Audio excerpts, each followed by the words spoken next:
Hey everyone, I'm Rob Pizzola, professional sports bettor and host of the Circles Off podcast. Today I'm going to guide you through the basics of betting on MMA, including the different types of bets you can make and some strategies that'll hopefully help you gain an edge. Let's dive right in. First, let's cover the basic bet types in MMA betting.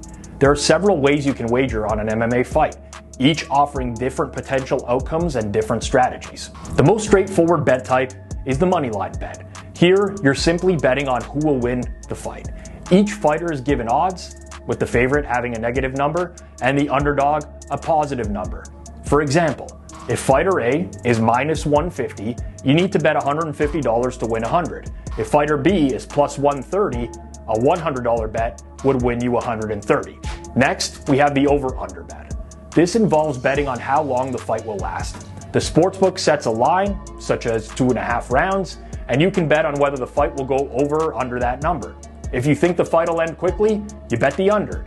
If you think it's going to be a drawn-out battle, you'd bet the over.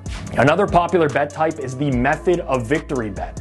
Here you're betting on how the fight will be won, by knockout, KO or TKO, submission, or decision. This bet can offer much higher payouts since it involves more specific outcomes. Round betting is another option, where you wager on which round the fight will end.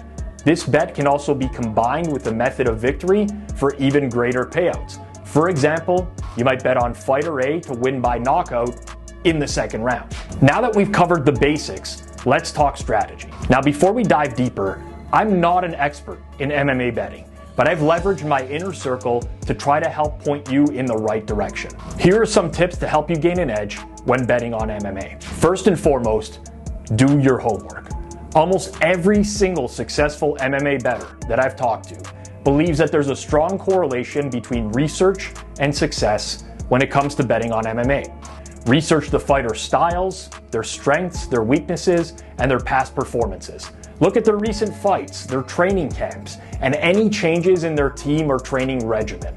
Websites like SureDog and Tapology provide comprehensive fight histories and stats, but you can also go back and watch past fights very closely to find results that may differ from the statistics.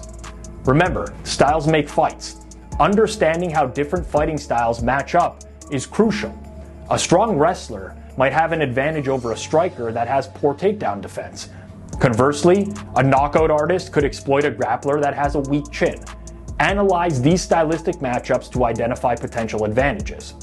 There have been a lot of successful MMA bettors that have bucketed fighters into different types of categories, and they try to find value when one bucket of fighters meets up against another. Next, pay attention to the betting market. Line movement can indicate where the smart money is going. So if you see significant shifts in the odds, it's worth investigating why that happened. Insider information or sharp bettors can influence the lines. Understanding not only who the market likes, but why the market likes that fighter can be very beneficial for you in handicapping future fights. Always look for value. This means finding bets where the odds are in your favor. Even if you think a fighter will win, if the odds aren't favorable, it might not be a good bet. Calculate the implied probability of the odds and compare it to what your own assessment is. If you believe a fighter has a 60% chance of winning a fight, but the odds suggest 50%, you found value. I would strongly recommend trying to actually set your own probabilities on a fight before you even look at the betting lines. That way you can avoid any biases. If you're new to the game and you don't even really follow MMA, you have the luxury of being able to handicap past fights without actually knowing the results, and then compare how you've done against some real-life examples. This is a great starting point for any bettor that's trying to acclimate themselves to betting on a new sport. Go back in time, handicap an entire fight card using only data that was available prior to that card and previous fights that took place before that card as well. Repeat this exercise over and over, and you should hopefully have a solid foundation moving forwards. To sum things up, betting on MMA can be exciting and profitable if you understand both the basics and you employ smart strategies. Do your research, analyze matchups, watch the betting market, look for value, and of course, always manage your bankroll properly. Thanks for watching, and don't forget to check out the Circles Off podcast for more betting tips and insights. Good luck with your MMA bets.